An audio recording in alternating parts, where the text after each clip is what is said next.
All right. Well, hi everyone. Thanks for joining tonight. We're going to talk about bills for 2026. There are a lot of bills this session, but we're going to touch on a few, mostly the bills that we'll be talking about on Environmental Day.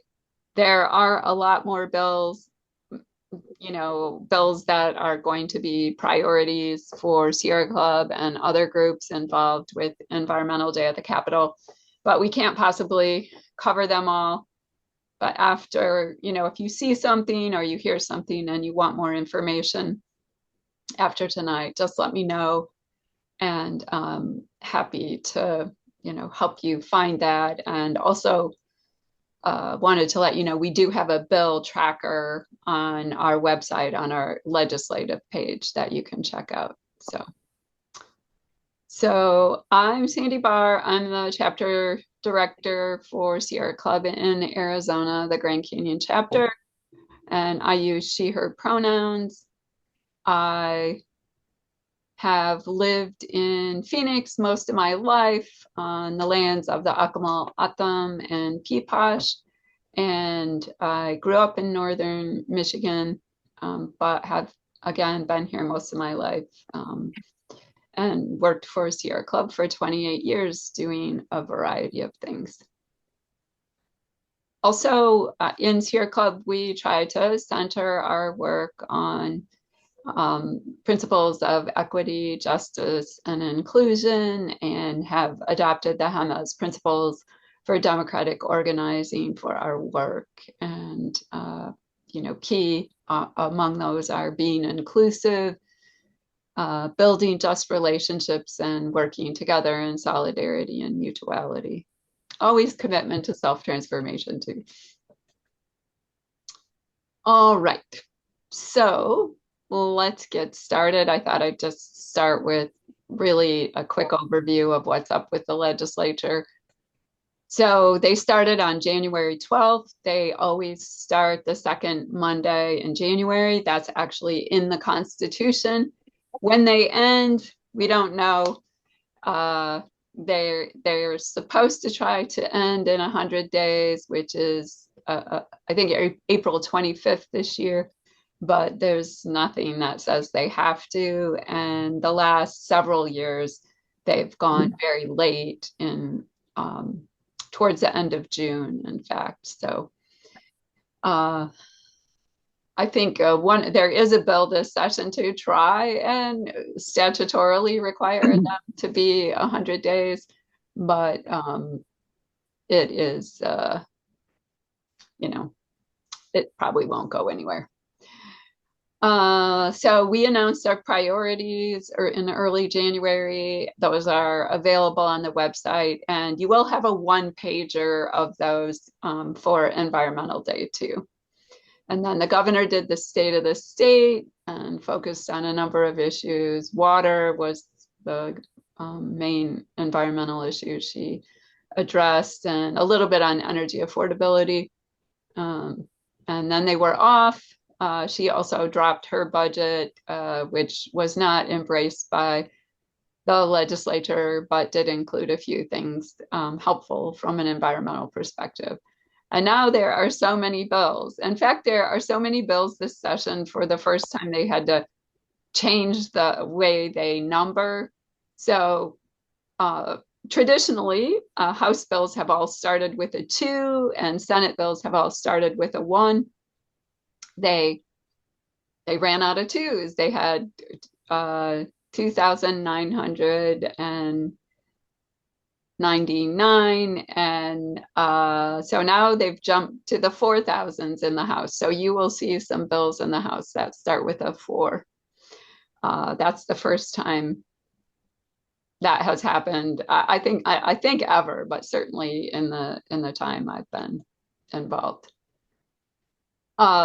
So what is a bill?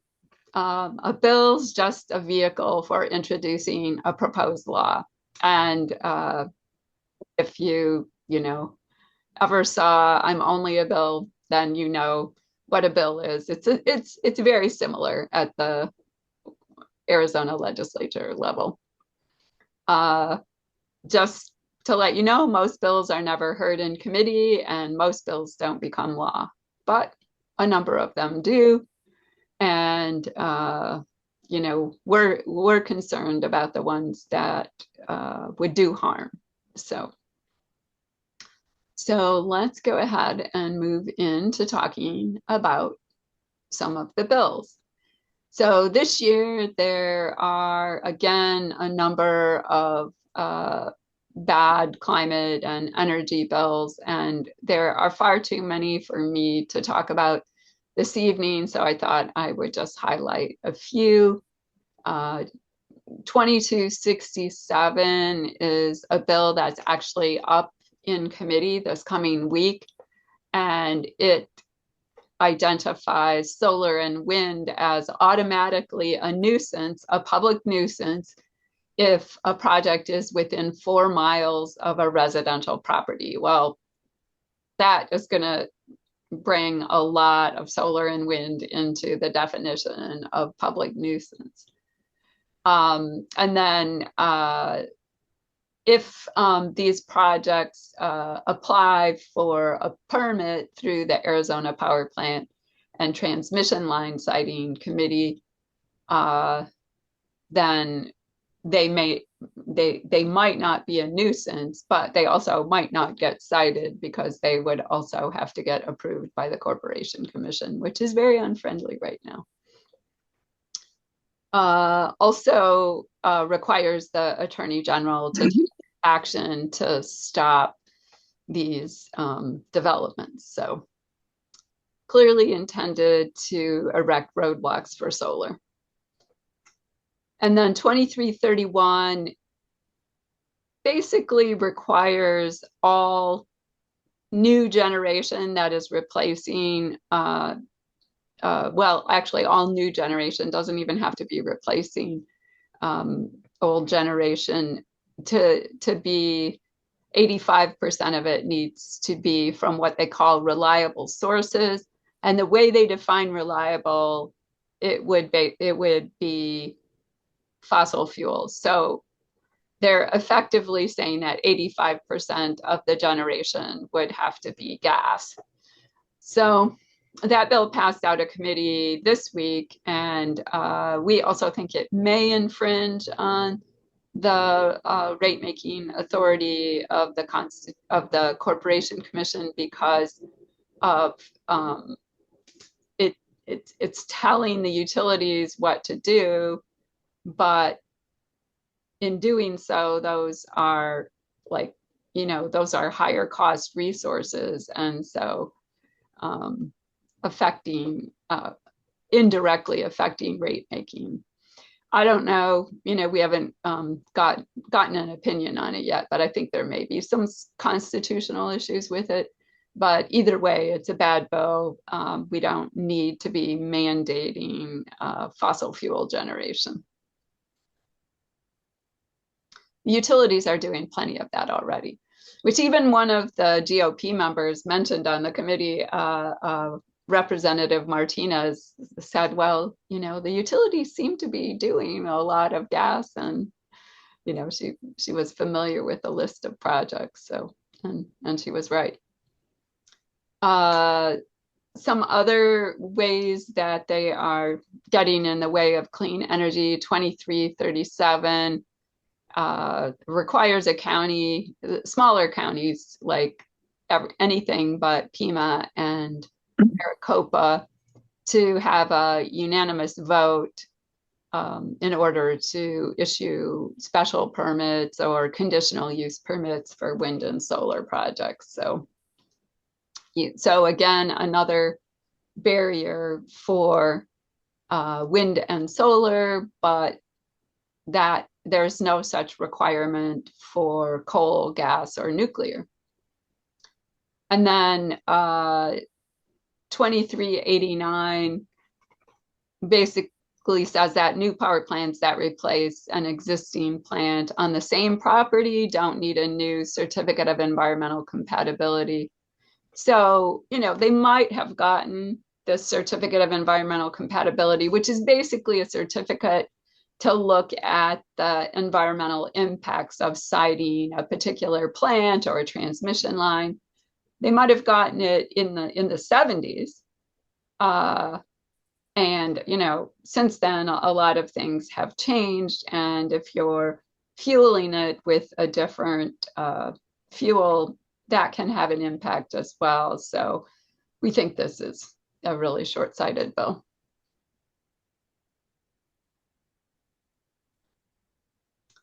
And there are some good bills as well. I would be misleading you if I said these bills are, have a good shot of being heard, but we still like to talk to legislators about them. I think it's important that, both the Republicans and Democrats hear that people care about climate and care about clean energy, even if we understand that it's an uphill battle relative to getting these heard.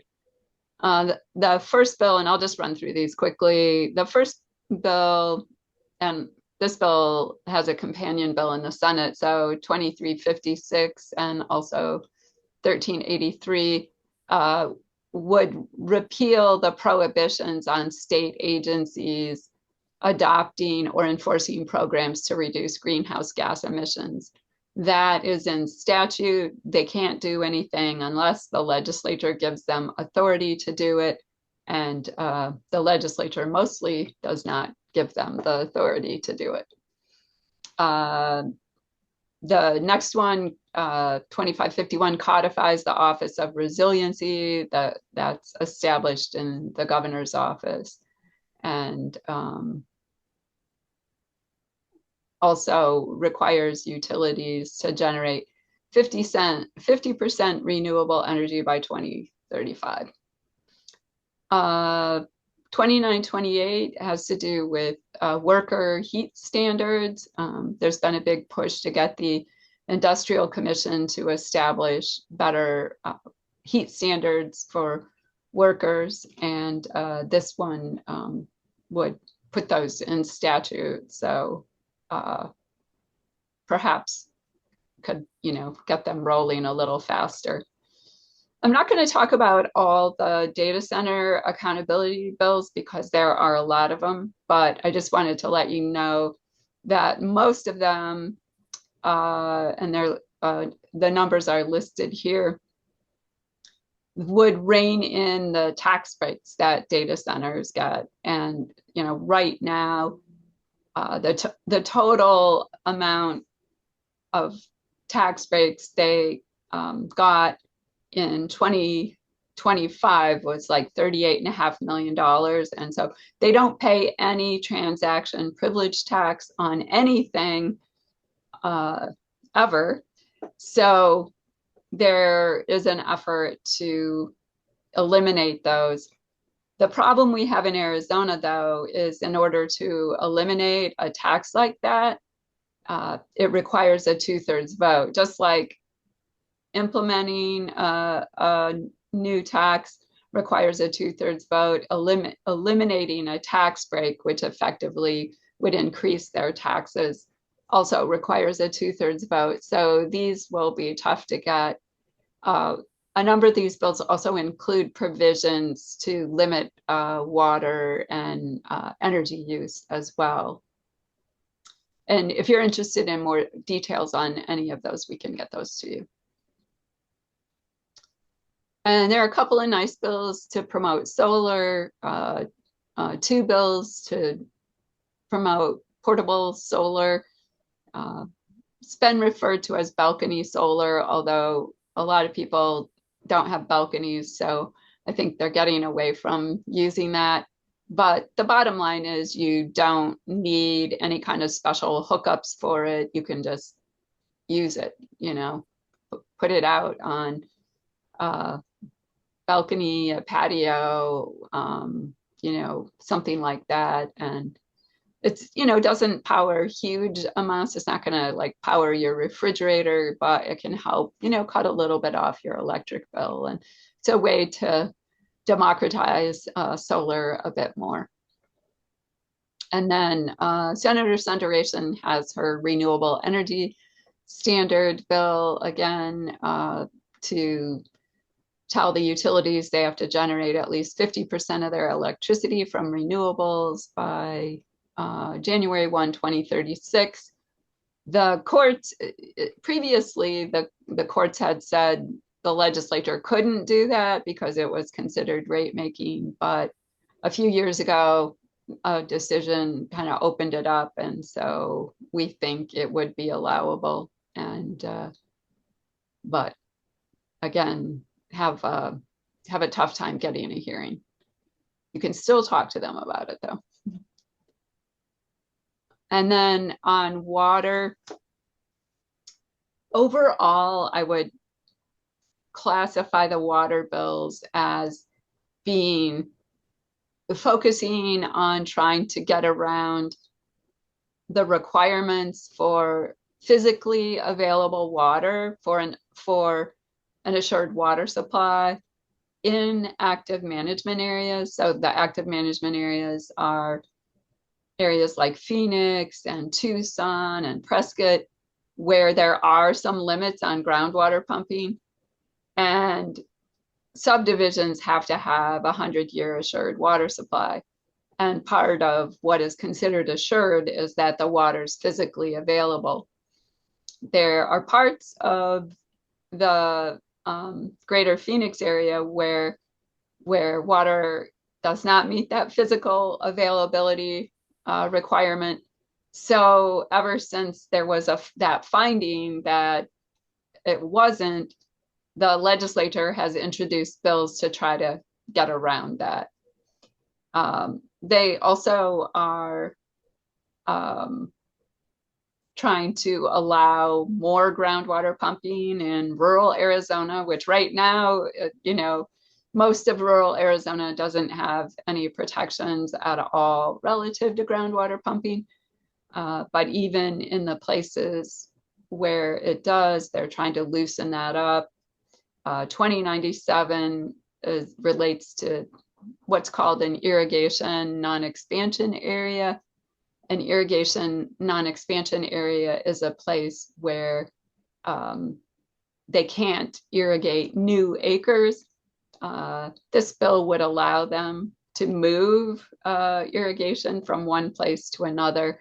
And then Rep. Griffin says she's setting a limit of 6 acre-feet per acre per year, but that is really not, that's not any limit at all. So